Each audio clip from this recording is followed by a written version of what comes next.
¿Cómo fue para ti ese duelo? Duro, duro. Digámoslo, es curioso porque yo recuerdo que en alguna ocasión cuando yo tendría, ya estaba próximo a los 30 años o menos puede ser, me llegó el libro de Héctor Abad Faciolince del olvido que seremos. Y ese libro a mí me marcó muchísimo porque contaba Héctor cuando su papá se iba de viaje, él sentía miedo de perderlo. Era una relación también de mucho afecto y que a veces llegaba y se parqueaba en la almohada para oler a su papá o oler la pijama de su papá. Yo de niño, mi miedo siempre era que mi papá se me fuera a morir. O sea, no sé por qué, yo tenía un miedo con eso. Cuando alguien dice tenemos que hablar, es como si lanzara una bomba. Todo alrededor explota, nos desintegramos, pensamos que algo está mal, pero si entendiéramos el poder medicinal de una conversación, sabríamos que hablar es urgente. Tenemos que hablar de la tristeza como hablamos de la alegría, tenemos que hablar de la depresión con soltura y sin vendas, tenemos que hablar de lo que nos va triturando en silencio, tenemos que hablar del fracaso sin vergüenza alguna. Hablando, tus miedos se parecen a los míos y se hacen más pequeños. Tenemos que hablar porque cuando alguien lo hace, jala el nudito que todos llevamos por dentro y lo desamarra. Tenemos que hablar para acercarnos al corazón ajeno, para ablandar el nuestro, para hacer puentes y no islas, para que, aun cuando no la veamos, sepamos que la esperanza está cerca, porque cuando alguien dice tenemos que hablar, no está lanzando una bomba, nos está prestando un lugar en el mundo para refugiarnos del bombardeo. Soy Daniel Restrepo y esto es Tenemos que hablar, un podcast sobre salud mental alrededor del emprendimiento, historias de vida y herramientas útiles para atravesar las emociones. Bienvenidos. Hola a todos, ¿cómo están? Aquí de nuevo Daniel Restrepo en un episodio muy especial de Tenemos que hablar con un invitado muy especial. La verdad me honra mucho, presidente Duque, que me haya aceptado esta conversación. Para mí es un honor conversar con ustedes sobre este tema de salud mental porque considero, comentario aparte, que usted tocó un momento clave para la salud mental y pilotearlo, y que usted tenga esta apertura de recibirme y conversar, para mí es un placer, así que muchas gracias por aceptarme y bienvenido a Tenemos que hablar. Daniel, para mí es un honor estar no solamente en esta conversación, sino también que podamos hacer esta colaboración de nuestros podcasts. Tenemos que hablar, tres respuestas, así que es una forma también de demostrar que en el diálogo podemos construir algo mucho más grande. Y felicitaciones por esa iniciativa, por lo que has venido haciendo, por la respuesta también de la ciudadanía, del público a esta invitación. Así que es un honor estar acá contigo. No, reitero el honor mío y vamos a hacer una colaboración bien bonita. Ahorita incluso nos puedes contar que este año para ti y para el equipo es vital porque le van a apostar al tema de salud mental. Entonces este es el primero de muchas cosas que vamos a hacer en pro de eso. Así es. Bueno, este año estamos aquí justo en la Fundación I+D, Innovación para el Desarrollo, y nuestra meta, el foro global de este año es hablar de salud mental y desarrollo. No estamos hablando de esto lo suficiente, por eso tenemos que hablar. Así es. Y es entender que la salud mental juega un papel fundamental en el tipo de sociedad que tenemos y en la que vamos a tener.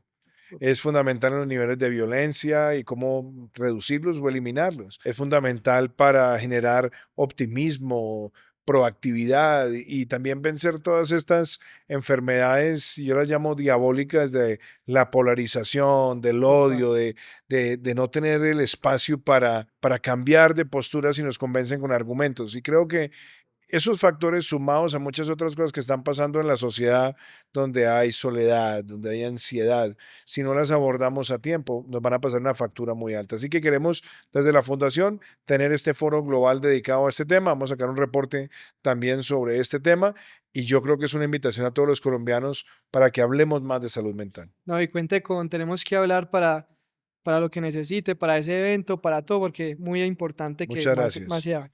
Bueno, presidente, vamos a entrar a conversar, vamos a hablar un poco, tenemos que hablar. Nosotros normalmente hacemos una pregunta como de rompehielos inicial. Yo creo que va a ser obvia la respuesta, pero empecemos y es, si te habían dicho, tenemos que hablar, ¿y qué sentís?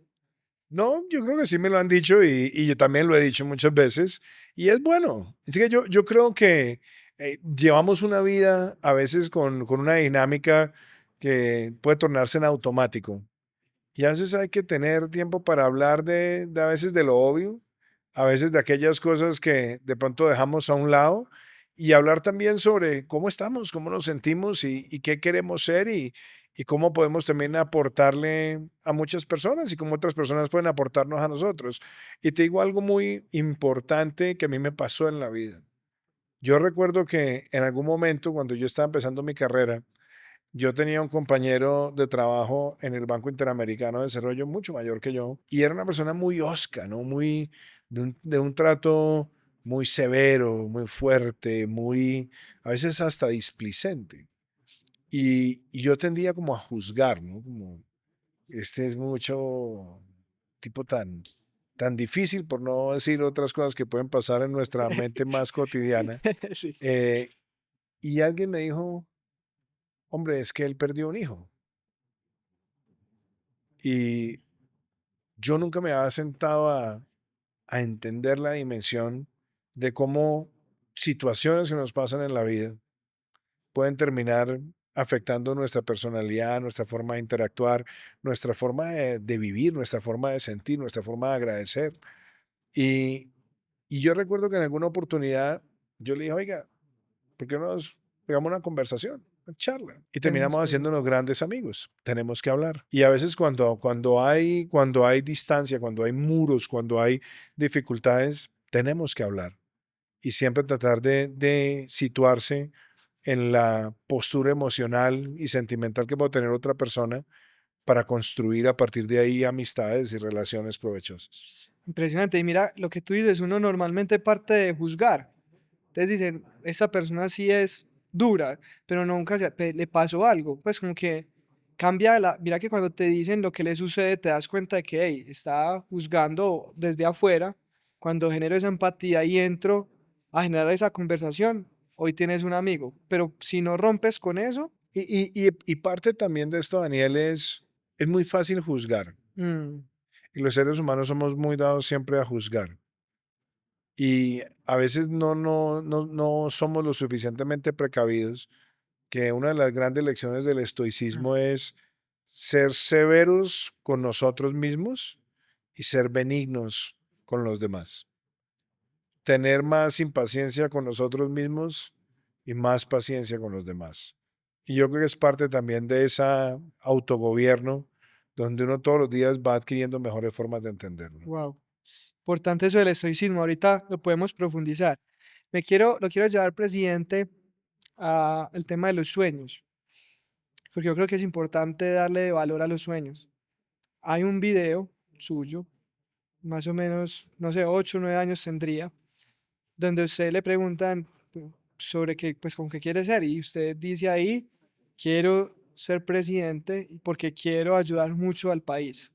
Cuénteme de su infancia, cuénteme de esos sueños que usted tenía, de por qué tenía, pues no es normal, no sé, creo, hay niños que quieren ser astronautas, otros futbolistas, pero presidente. Quisiera conocer esa infancia suya. Pues yo nací en una familia, la verdad, que atesoro mucho y cada día la atesoro más, ¿sabes, Daniel? Como que este año va a cumplir 50 años y pienso mucho en la relación con mi papá y pienso mucho cuando mi papá llegó a esta edad. No sé por qué he tenido eso tan presente, porque mi papá cumplió 50 años en 1987, cuando yo cumplí 11 años. Y pienso que nací en un hogar donde tuve la fortuna de tener a un padre estoico, pero nunca hablaba de estoicismo. Nunca mencionó ni a los estoicos, pero no un estoico. En cosas sutiles. Mi hijo nunca se sienta más que nadie, pero nunca se sienta menos que nadie.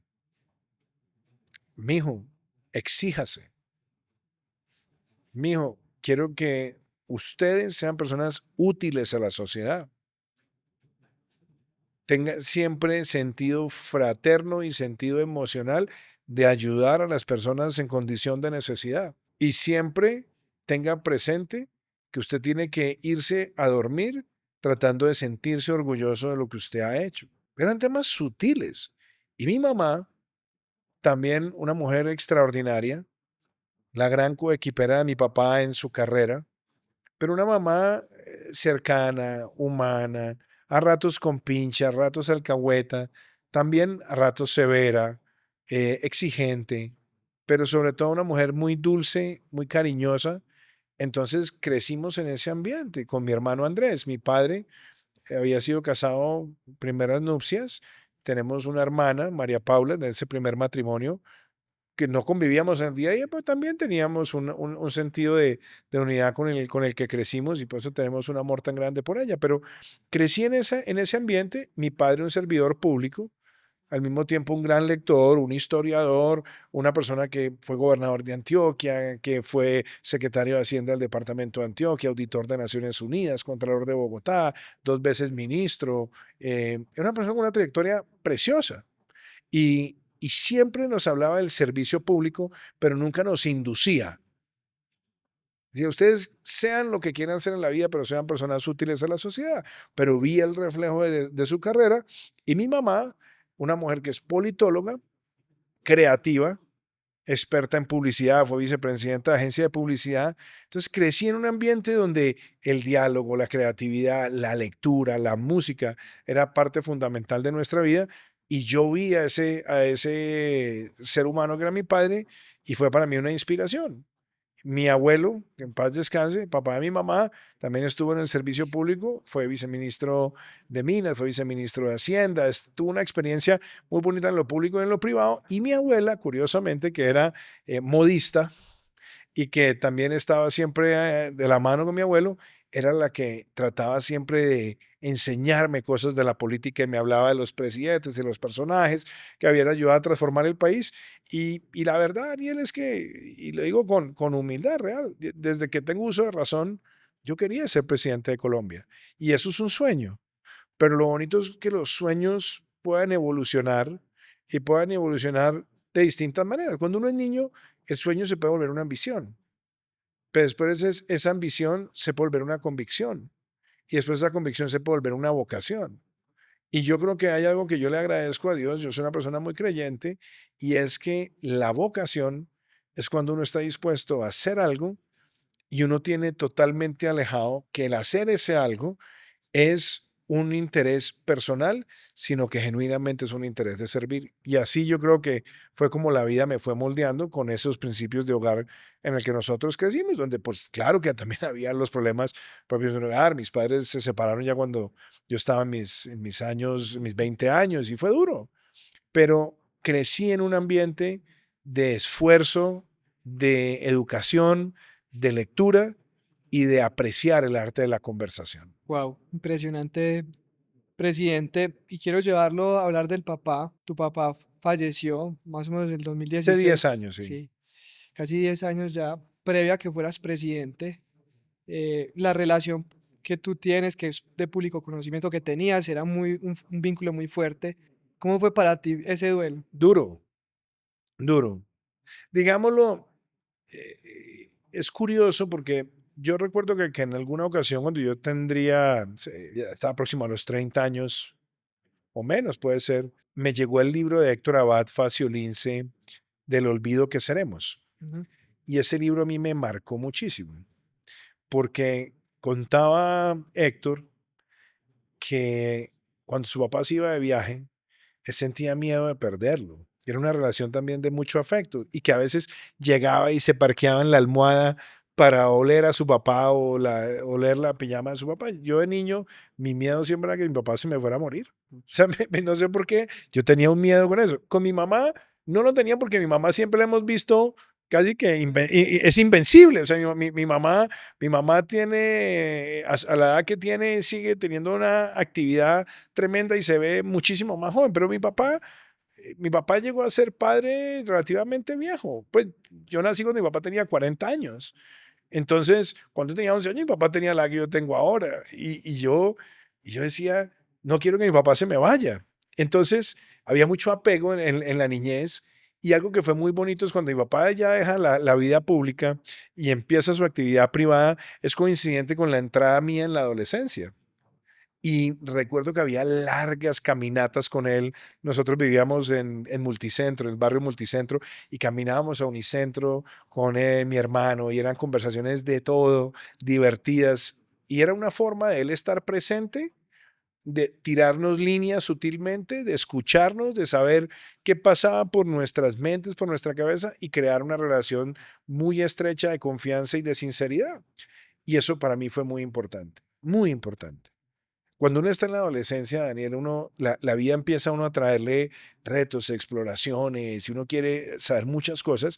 Y yo recuerdo cuando la primera vez que me fumé un cigarrillo, y yo, miércoles, me fumé un cigarrillo, pero llegué a la casa y pude contarle a mi papá, papá, me fumé un cigarrillo. Y la relación con él fue tan especial siempre que sus consejos para mí fueron vitales. Y yo me fui de Colombia a los 25 años y regresé a Colombia a los casi 39 años. Claro, yo seguía conectado con el país, papá iba, yo venía, mi papá lo llamaba 3, 4 veces al día para hablar de todo, de la noticia, del libro, de la película, de la serie, era mi mejor amigo. Entonces, cuando yo regreso a Colombia, cuando aspiro al Senado de la República, llego al Senado, pues lo sentía cerca, lo invitaba de vez en cuando a mi oficina, hablábamos de muchas cosas y de pronto un buen día me dice, hijo, me hice un examen, creo que me voy a someter a un trasplante de válvulas. Lo hace en la clínica El Rosario de Medellín, donde le dieron un servicio espectacular. Las hermanitas allá se portaron con él divina, o sea, los médicos, los cardiólogos, todo el mundo. Él se sentía en casa. Hizo la operación salió relativamente exitosa y a los pocos días una recaída brutal y estuvo 4 meses en una unidad de cuidados intensivos donde luchaba por su vida. Y recuerdo para mí fue muy doloroso cuando tengo que entrar un día, me dicen los médicos, mire, ya lo hemos intentado a su papá, pues lo hemos revivido en varias ocasiones. El protocolo médico quiere preguntarles a ustedes qué piensan. Y no, lo único que decide la vida de mi papá es Dios. Yo no voy a decidir por la vida de mi papá. Yo no soy nadie para decidir por la vida de mi papá. Y recuerdo que en una de esas sesiones entré yo a esa clínica y le cogí la mano. Mi papá tiene unas manos grandísimas.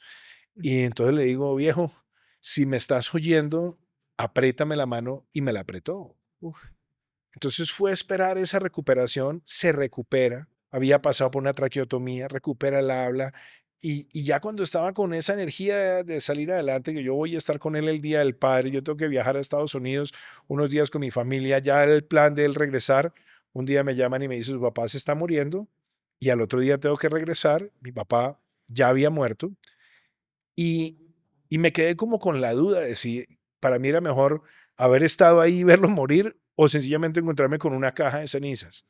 Hoy en día, 10 años después, te digo que prefiero haberme encontrado con la caja porque nunca lo tuve que ver a él al final. Entonces como que siempre está presente cuando nos vamos a encontrar. Pero ese momento fue duro. pucha, no me hiciste conmover bastante porque claramente te conté en el tras bambalinas lo de mi papá. Yo pues perdí a mi papá, pero mi madre también trascendió ya de una leucemia. Era muy amiga de Juan Sasa, la prima. Ajá. Entonces me hiciste acordar de esos momentos Ahora, tú bastante me complicados. preguntaste por el duelo y yo creo que esa es una de los momentos más jodidos porque Claro. eh, cuando mi papá murió, pues a mí me dio muy duro y yo iba a cumplir 40 años. Y yo no quise celebrar mis 40 años. Ya no quiero. No estoy en el mode Sí. de hacerlo, ¿no? Tuve momentos de soledad, de mucho diálogo con María Juliana, que para mí ha sido siempre mi soporte en la vida, con mis hijos. Y ahí vino una cosa que también le aprendí a mi papá. Uno no sufre por lo que uno ya no puede controlar. Pero sí hay una cosa muy bonita en el duelo. No había nada pendiente. No tenía una deuda emocional con él. Lo amé intensamente. Él me amó a mí y a mi hermano y a mi hermana intensamente. Nos dio a cada uno lo que teníamos que recibir en función de nuestras necesidades afectivas y nuestras personalidades. Entonces, no había un pendiente. Por el contrario, solamente recuerdos bonitos. Y me ayudó mucho en el duelo también cuando uno tiene que enfocarse. Y es coincidente la muerte de mi padre con el inicio de la La campaña del campaña. plebiscito, que justamente este Sí. año también son 10 años, donde me enfoqué en una batalla política a convicción de principios y de lo que yo creía. y casi que esa campaña me liberó. Y me liberó hasta el punto de entender que la ausencia uno la tiene que volver una energía propia para uno seguir adelante, para uno ponerse retos y para uno seguir soñando y seguir ejecutando. Wow, muy buena. Le resignificaste ahí y encontraste un motorcito para seguir apalancando esa campaña y tu campaña posterior a presidente. Hablaste de la familia. Pucha, en esa situación, tú pues siendo senador en ese entonces, en campaña luego, ¿cómo hacías como para mantener la concentración pensando durante esos meses que tu papá estaba ya en la clínica del Rosario, pero tú trabajando, teniendo que viajar a Estados Unidos, que te llamen? ¿Cómo hacías para manejar como esa ansiedad de pronto del qué va a pasar y todo? Fue duro porque, digámoslo, yo me encontré como con algo muy triste y fue haber regresado, haber emprendido el camino al Senado, que yo recuerdo que mi papá no estaba muy de acuerdo porque yo tenía una carrera muy consolidada en Estados Unidos, iba en una carrera ascendente en el Banco Interamericano de Desarrollo, había llegado a ser jefe de división muy joven, ya lo que seguía para mí era o ser gerente o eventualmente más adelante vicepresidente del banco y quién sabe qué más, pero yo tenía mi propósito de vida muy afincado y cuando el expresidente Uribe me dice, venga, ya habíamos trabajado juntos, venga a hacer este proyecto, yo estaba muy motivado. Yo recuerdo que mi padre me dijo en una llamada, me dijo, pero usted va a dejar todo lo que ha construido durante casi una década en Estados Unidos para ser senador. Mi papá tenía siempre su recelo con el Senado. Ujú. Le dije, no, papá, yo siento que este es el camino para ser presidente. Yo quiero ser presidente, he querido ser presidente y lo voy a hacer. Y fue muy bonito porque yo llegué, tuve mi primer año en el Senado, que fue bastante exitoso, y yo ya en diciembre del 2015 sabía que iba a emprender un camino temerario. Bastante, sí. Y recuerdo que lo invité a mi primera reunión en Medellín con empresarios donde abiertamente yo decía que quería ser presidente de Colombia. Y mi padre callado, no decía una palabra, no dijo una sola palabra. Pero la última palabra que él me dijo a mí antes de morir fue, mijo, atrévase. Esa fue su última palabra que me la susurró en el oído. Entonces a la pregunta de la familia fue mi soporte durante todo ese tiempo. María Juliana trabajaba, estaba pendiente de los niños y sabía que yo tenía que cumplir con mi deber como senador de la República y mi deber como hijo. Y yo prácticamente los martes llegaba a Bogotá, estaba martes, miércoles y jueves en la tarea parlamentaria y me iba el jueves a Medellín hasta el lunes durante 4 meses. Y yo quería estar cerca de mi padre y estuvimos viviendo en la clínica prácticamente con mi hermano Andrés y quizás lo único que en los momentos de más dolor me lo aplacaban. Curiosamente acababa de salir el aguardiente en tapa azul Sí, sí, y yo me iba ahí a la tienda del Sachi en Medellín al por la noche bodegón. con mi hermano a comer alguna cosa y a tomarnos, yo me tomaba un aguardiente triple con un hielo gigante Sí, y con eso ya podía ir a dormirme en la clínica porque eran días de muchísimo estrés. Casi que se me claro, aceleró el pelo blanco en esa época claro, el por esa estrés. angustia. El estrés, la energía, porque estar en una clínica permanentemente, eso Fuerte, es fuerte, es fuerte. fuerte. Pero la verdad es que fueron muy especiales con nosotros las hermanitas que dirigen la clínica y el cuerpo médico y me refugié mucho en Dios. Yo siempre, cuando tengo retos emocionales, me refugio mucho en Dios, digamos, y trato de mantener todos los días esa constancia de la oración. Wow. Presidente, siguiendo con el tema de familia, y ya digamos que trascendiendo a ese emprendimiento que hiciste que fue ser presidente, pues, yo desde afuera me genera mucha curiosidad, es que el trabajo de un presidente, supongo, tú me lo vas a corregir, es 24/7, día a día. Para ti, por lo que nos has contado, la familia es la base, el eje. ¿Cómo hacías durante ese tiempo para no perder esa conexión con tu esposa, Mm. con tus hijos, con tu madre en ese caso, ya que tu papá había trascendido? ¿Cómo era eso? Es fuerte, es jodido, Pero yo te diría, Daniel, que hubo momentos donde yo entendí cosas. Yo vengo de una familia paisa igual que tú, y entonces en esa cultura paisa hay un culto al trabajo. Mm. Y yo fui educado así. Para mí el trabajo es un deber moral. Yo toda la vida vi a mi papá a las 5 de la mañana, paraba a las 7 de la mañana saliendo para la oficina y yo crecí así. Entonces, cuando dices es 24/7, sí, y es mucho más 24/7 cuando tú tienes un apego al trabajo, a tu tarea y a la responsabilidad.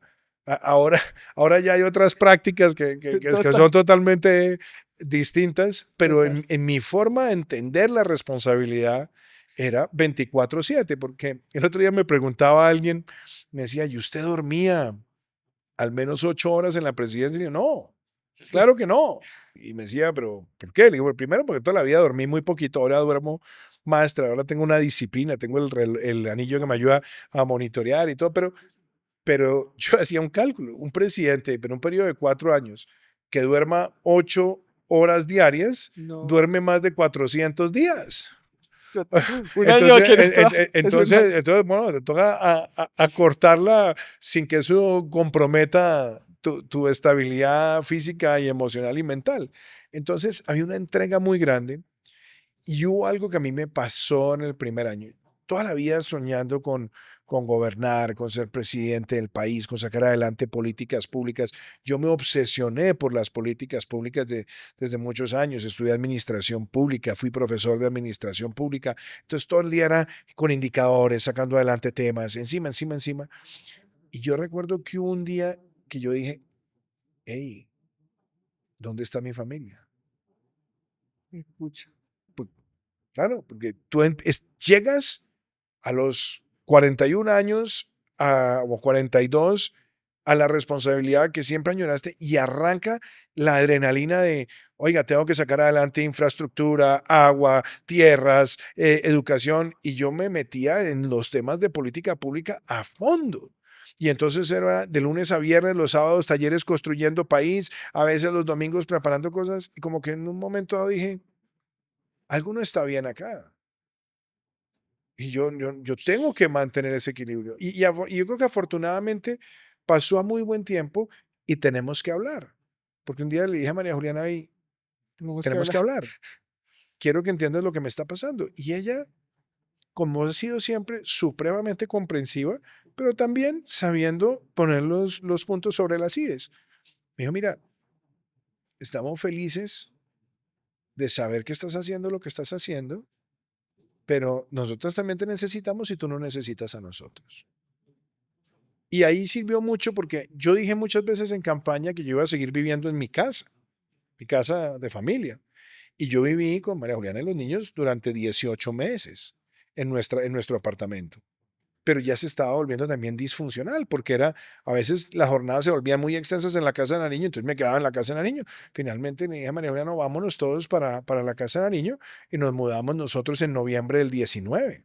Y ya estando allí todos, pues había ya una rutina que se fue creando de desayunar en las mañanas todos juntos, de estar con los niños. Claro. Yo, cuando los niños llegaban del colegio, yo estaba en la casa de niños, subía o ellos venían a la oficina. Tratábamos de en la semana tener varias cenas juntos y a veces tenía yo que regresar a la oficina hasta la medianoche, pero ir recuperando esos espacios. Y para mí fue muy importante darme cuenta en ese momento. Y yo eso lo valoro. Y Wow. valoro la forma en la que ellos respondieron. Inclusive con un poquito de dolor porque yo creo que de los tres, con el que yo tenía una relación mucho más de identidad era con mi hijo Matías, siendo muy cercano también a Luciana y a Loísa. Pero con Matías hemos sido siempre muy, muy cachas y a veces somos muy parecidos y a veces chocamos, pero él era el que en ese momento de pronto sentía más la ausencia que la niña. Loísa estaba más chiquita y Luciana pues estaba empezando también su adolescencia. Entonces, recuperar ese tiempo de calidad, de afecto, para mí fue muy importante. Y también me di cuenta una cosa, Daniel, en el mundo político de hoy, donde hay tanto odio, donde hay tanto ataque, donde hay tanta maledicencia, los que más sufren Eso te iba a es la preguntar. familia.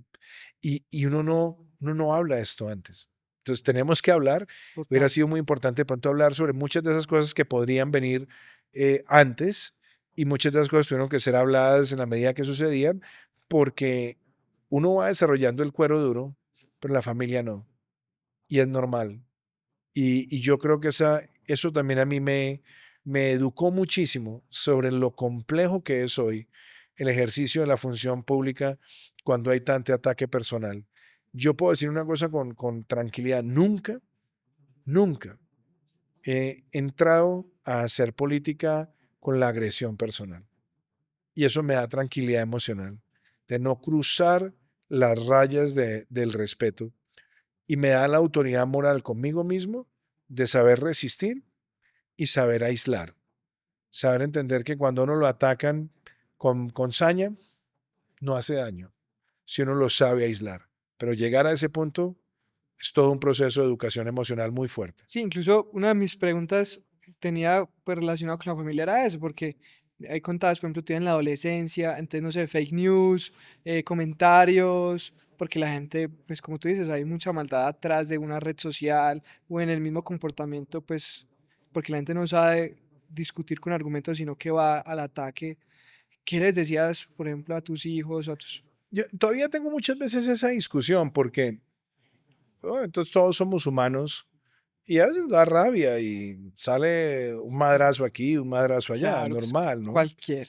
Pero yo creo que en general, y es muy importante también en nuestra forma de concebir la vida, la mejor forma de darle la victoria a alguien que te quiere hacer daño es parecerte a él. Si a mí me agreden y la respuesta mía es una agresión mayor, ya concedí la victoria. Uno tiene que ser contundente, pero uno también tiene que saberle dar lugar a todas las personas con las que uno se encuentra. Y tan importante como escoger los amigos es escoger los enemigos. Porque yo no entro a una graduación de enemigos, salvo que sea una situación de último recurso. Y por eso yo, cuando me acuesto a dormir por las noches, puedo poner la cabeza en la almohada y no tener ningún remordimiento emocional de haberle hecho daño deliberadamente a nadie. Ujú. Y esa para mí es una satisfacción mayor. Pues yo recuerdo que inclusive había gente que atacaba de una forma más sutil y decía: no, es que el problema de Duque es que es muy buena persona. Y hay una cosa que para mí fue muy interesante en la vida. Yo tomé la decisión voluntaria, gracias al hogar en el que yo nací, que mi ambición era ser una buena persona. Y si he logrado ser exitoso siendo una buena persona, yo no voy desde la presidencia ahora a volverme la persona que no soy. ¿Y qué es ser una buena persona? Para mí, ser una buena persona es nunca utilizar el poder como un arma. Eso para mí era una elección como presidente. Cuando un presidente utiliza el poder como un arma y dice: es que Daniel me atacó, lo voy a joder y lo voy a mandar a investigar y le voy a hacer lo siguiente", ahí ya desnaturalizaste el sentido virtuoso de la labor que tienes que cumplir. Cuando la vida le da a uno la satisfacción de cumplir su sueño y de servir desde la presidencia de la República, uno tiene que aislar los malos sentimientos de sus acciones, porque somos humanos, podemos tener malos sentimientos, pero nunca lo conviertas en acciones, y ahí es donde está esa labor de domesticación. Entonces, eso para Wow. mí también fue muy importante, por eso nunca caía en rabia. La gente muchas veces decía: pero este tipo nada lo saca a los chiros. Sí, no es fácil.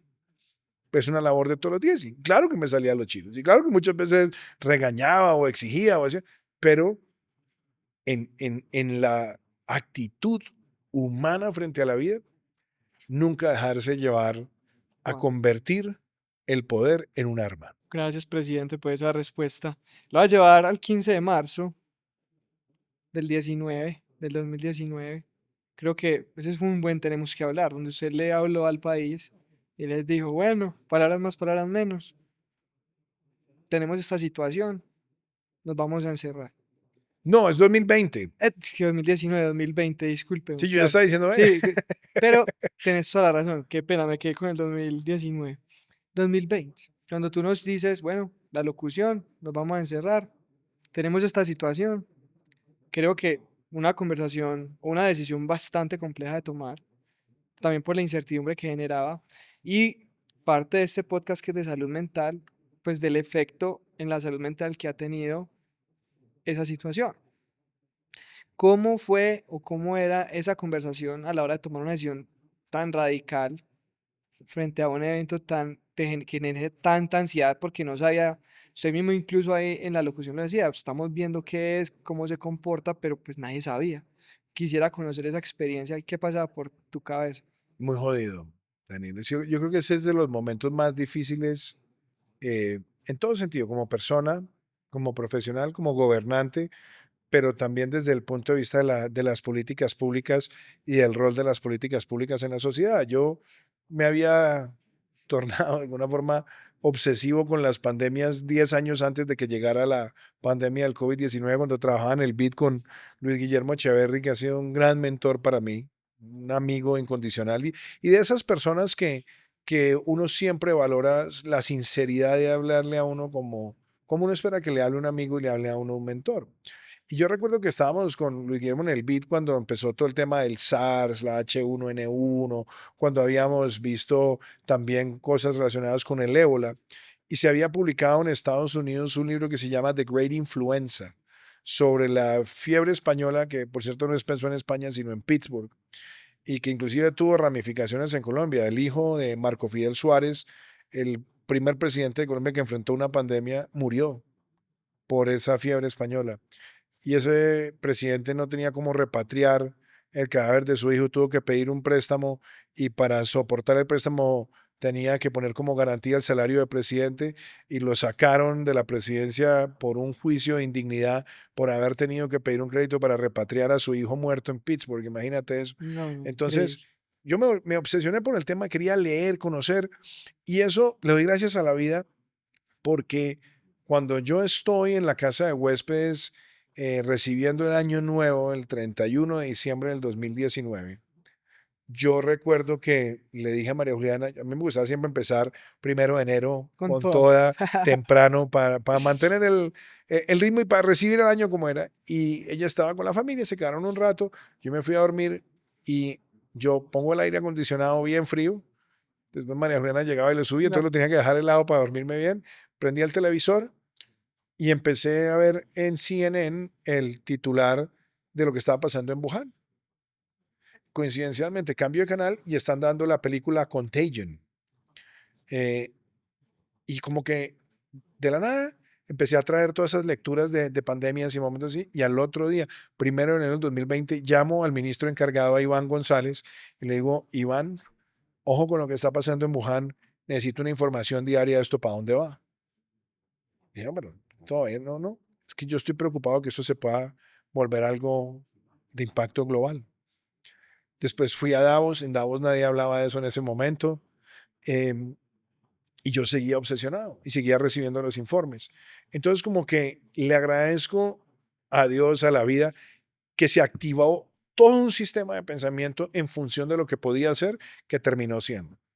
Pero curiosamente, cuando ya empezamos, tenemos que empezar a cerrar espacio aéreo, hacer aislamiento, una decisión que para mí fue muy impopular, pero ahí la hice a conciencia, que la vi exitosa en Israel en su momento, fue aislar primero a la población de mayor riesgo. Y eso ayudaba, por lo menos, a que no fuéramos a quedarnos sin unidades de cuidado intensivo en su momento. Y ya después, tener que tomar la decisión difícil de decretar un aislamiento preventivo obligatorio, palabra o término que yo terminé inventándome, porque estábamos con el ministro Fernando Ruiz y con el equipo, con Víctor Muñoz, con María Paula Correa, con el personal técnico del Instituto Nacional de Salud, y el término en inglés era lockdown, ¿verdad? Encierro. Y se oye feo, no transmite realmente el sentido. Entonces, alguien decía aislamiento, no sé qué, y finalmente dijimos aislamiento preventivo obligatorio. Palabras más era encerrar, pero entenderla y pedagógicamente que era para prevenir y para aislarnos. y por primera vez en 200 años de historia republicana se tiene que tomar una decisión de esa naturaleza, donde, ¿cuál era mi angustia? ¿Qué iba a pasar con las familias en un país donde hay tanta informalidad que viven del rebusque diario? ¿Cómo protegerlos? ¿Cómo proteger los empleos de millones de personas? Pero sobre todo, ¿cómo proteger su vida? Todo al mismo tiempo. Yo recuerdo que aparecían los populistas que decían, no, es que quieren cuidar la economía y la salud. Y entonces pensaron hablar de ese falso dilema cuando sin buena salud no hay buena economía y sin buena economía no hay buena salud. Entonces había que proteger la vida de los ciudadanos de la pandemia y había que proteger la vida del empleo de la pandemia también. Entonces, algo que fue muy especial fue el equipo que estuvo a mi lado, que lo agradezco muchísimo. El haber tenido una persona como Fernando Ruiz ahí, el haber tenido a María Paula Correa, a Víctor Muñoz, al equipo, a Marta, la directora del Instituto Nacional de Salud, increíble, a Gerson Vermont, a haber tenido también a Luis Guillermo Plata, a María Fernanda Suárez, a todo el gabinete en realidad, a la labor que también cumplió Marta Lucía, todos trabajando con un sentido de rigor de política pública y tener que tomar esa decisión. Y Daniel, yo me senté, hay una sala que le llaman dizque la mesa de vidrio, porque la mesa es de vidrio, y la que queda al lado de la oficina del presidente, y cogí yo a escribir el discurso a mano para después darle el discurso a la nación. Y entonces con mi equipo yo dije, busquemos que ese mensaje no sea un presidente solo hablándole al país, sino que estén los validadores de lo que estamos haciendo. Y por eso esa locución tiene al ministro de Salud, a la vicepresidenta, pero está la Organización Panamericana de la Salud, está la Organización Mundial de la Salud, los mejores especialistas en epidemiología en el país, la presidenta de la Asociación de Enfermería, el presidente de la Sociedad Médica de Colombia. Y es un discurso muy emotivo, pero hay un párrafo que yo tengo que contarte esta historia. Yo a veces a mí me gusta enmarcar cosas significativas y había una señora que tenía su marquetería en el centro de Bogotá que yo he querido muchísimo y que siempre mandaba cuando era senadora enmarcar las cosas y el día este del cierre, ella tenía mi celular.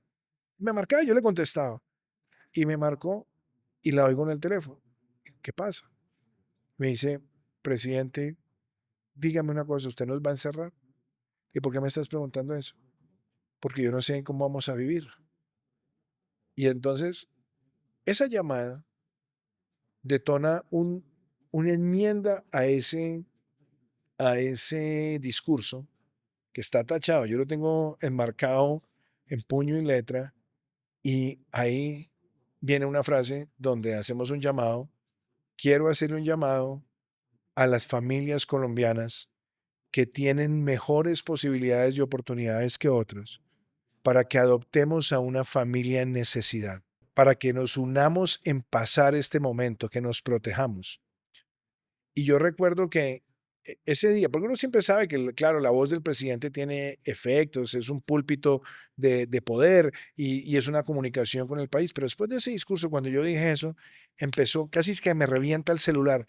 ¿Cómo ayudo? ¿Cómo ayudo? ¿Cómo ayudo?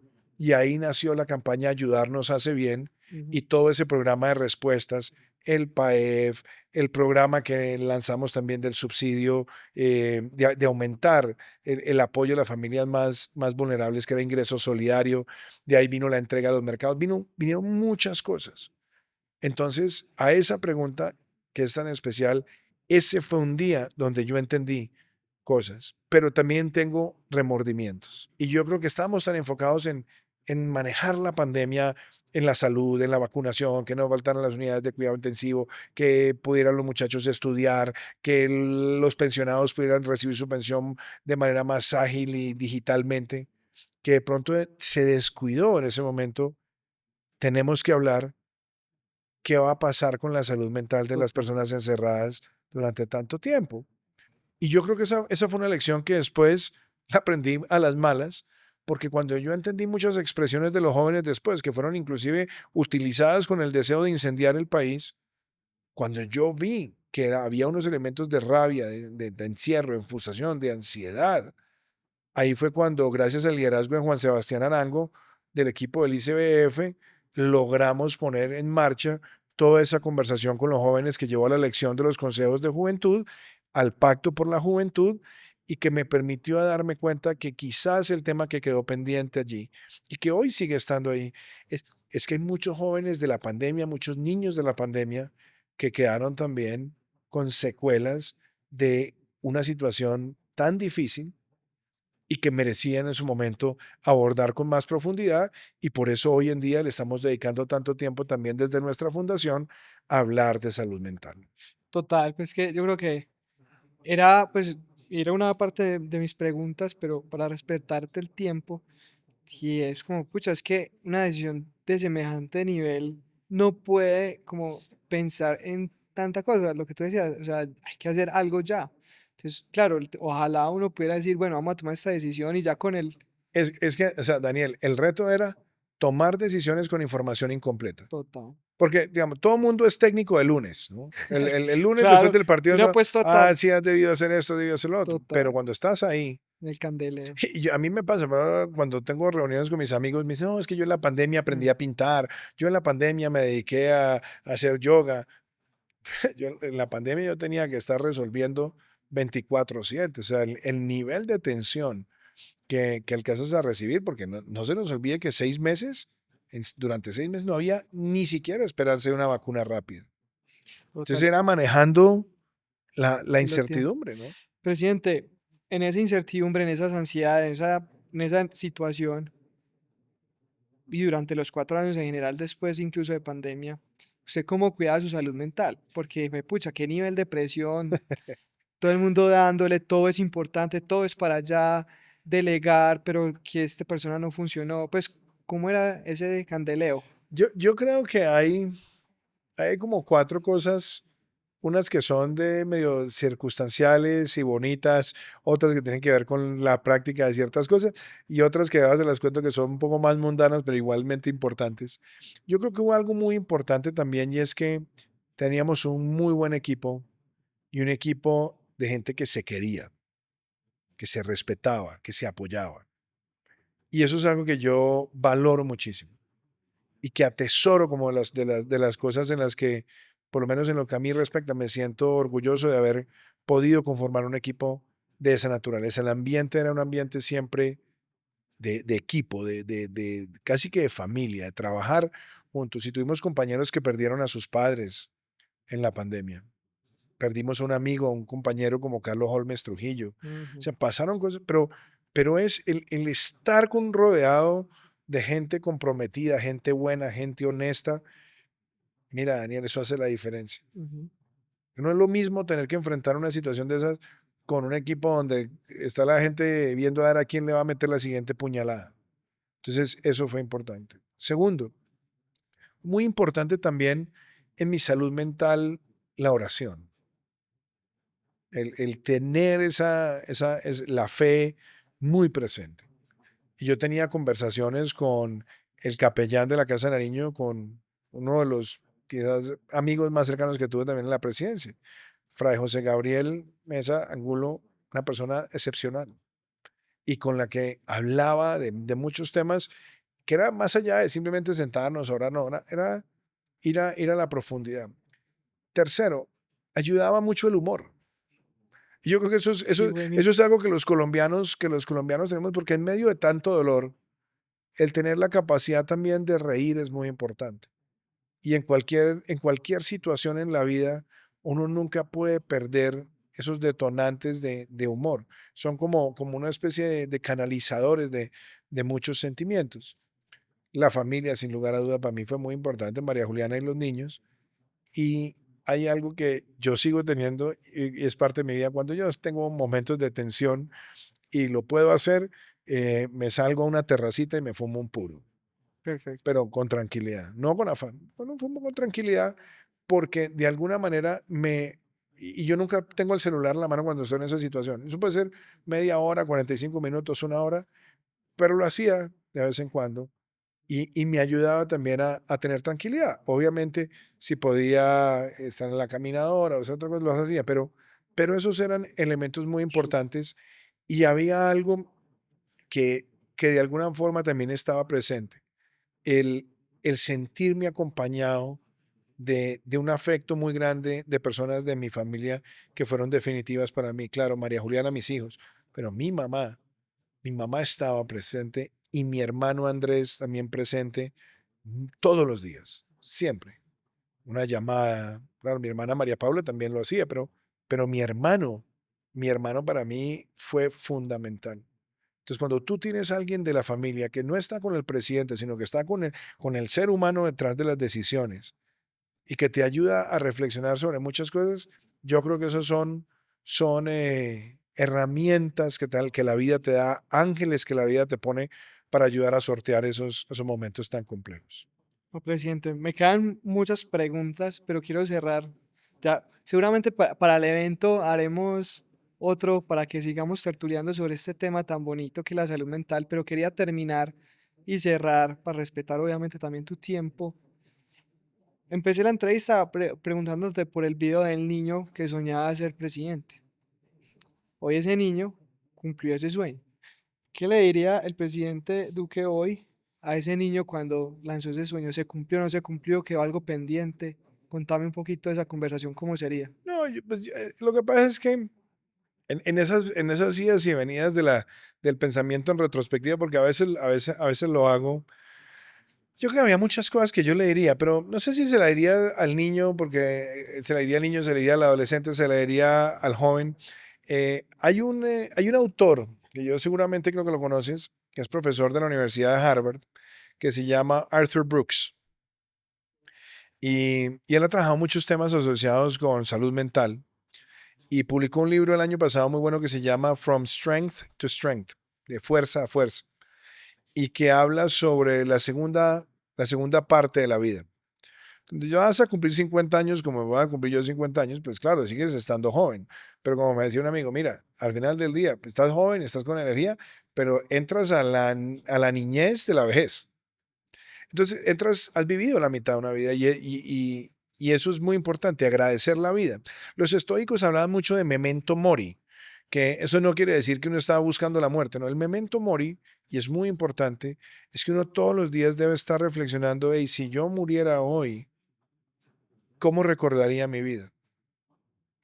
¿Cómo repasaría mi vida? Entonces yo creo que ese Iván le diría a ese otro Iván, mira, ten cuidado con esto, no sufras con esto, pero eso terminaría siendo trampa, ¿no? Sería como Total. una serie que no sé si a ti te tocó, pero era muy de mi generación, que llamaba Viajeros, Ah, yo, que, yo he que, visto. que viajaban en el tiempo y trataban de resolver circunstancias del pasado. Eh, pero sí le diría algunas cosas que de alguna manera también las recibí de mi familia, pero que son muy importantes, y es, si no es cierto, no lo digas. Si no es correcto, no lo hagas. Dos principios estoicos fundamentales que uno debería tener presente siempre. A veces uno se deja llevar por muchos temas emocionales, a veces uno quiere muchos triunfos ya.